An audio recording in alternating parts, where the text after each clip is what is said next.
Bible గొప్పదే. Bible గొప్పదని నేను చెప్తే మీరు వినరు కదా. మరి ఎవరిని వాళ్ళు నమ్ముతారు? సైంటిస్టులు నమ్ముతారు. వాళ్ళు ఆల్బర్ట్ ఐన్స్టైన్, మీరు కూడా చదువుకొని ఉంటారు పుస్తకాలు. ఆల్బర్ట్ ఐన్స్టైన్ సంతకం పెట్టిన ఒక బైబిల్ కొన్ని కోట్ల రూపాయలకు అమ్ముడిపోయింది. కోట్లు. ఎందుకంటే ఆయన సంతకం పెట్టాడు ఒరిజినల్గా ఆయన పెన్నుతో. ఏమండి, ఫ్రెంచ్ భాష కదా, మీకు అర్థం కాదులేండి. ఒరిజినల్ ఇది, కట్టుకథలు కాదు కదా. ఏమంటే ఇది ఏమైనా కథ అనుకున్నారు? నో, నిజం. ఇంతకు ఆ భాష ఏంటో తెలుసా? అందులో ఏముందో తెలుసా? ఆల్బర్ట్ ఐన్స్టీన్ గారు సాపేక్ష సిద్ధాంతాన్ని రాసి ఈ రోజు ప్రపంచంలో ఎప్పటికీ ఐన్స్టీన్ గారు బ్రెయిన్ దాచించారండి. తెలుసా మీకు? ఏంటి మేధస్సు ఎంత గొప్పది! ప్రపంచంలో ఉన్న వాళ్ళందరికంటే తెలివైనడట ఆయన ఐన్స్టైన్. అందుకే ఆయన మెదడు ఎప్పటికీ దాచి ఉంచారు. దాని మీద పరిశోధనలు చేస్తున్నారు ఈ శాస్త్రవేత్తలు. ఇంతగా ఆ బ్రెయిన్తో బతుకున్నప్పుడు ఆ బ్రెయిన్తో ఏమి రాశాడండి? ఈ మాటలు రాశాడండి. ఏంటనుకున్నారు ఈ మాటలు?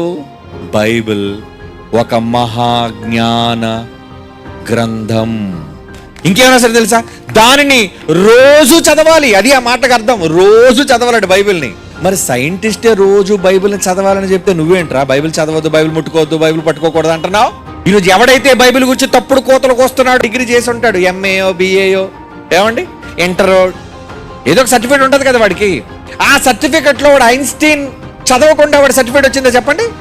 ఎవడైనా బైబిల్ అనేవాడు, ఎవడైనా వాడికి వచ్చిన డిగ్రీ వాడు పట్టుకున్నాడు అంటే ఏ విశ్వవిద్యాలయంలో సంపాదించినా ఆ విశ్వవిద్యాలయాలన్నిటిలో ఉన్నది ఐన్స్టైన్ సిద్ధాంతం, శాస్త్రవేత్తల సిద్ధాంతం. అవి రాసే మార్కులు తెచ్చుకొని పట్టాలు తెచ్చుకున్నారు వీళ్ళు.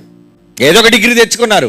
మరి ఇప్పుడు ఆ డిగ్రీకి నీకు ఇచ్చి నువ్వు ఒక చదవరవని చెప్పి నీ శాస్త్రవేత్త, ప్రపంచంలో ఎంతమంది అయితే ఈ శాస్త్రాన్ని చదువుకొని గొప్పవాళ్ళు అయ్యారో, పట్టాలు పొందారో, ఆ శాస్త్రవేత్త ఏం చెబుతున్నాడు?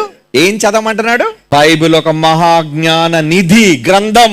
దీనిని రోజు చదవాలి. రోజు చదవాలా?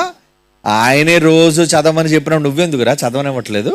అదర్రా బైబిల్కున్న కీర్తి, గొప్పతనం.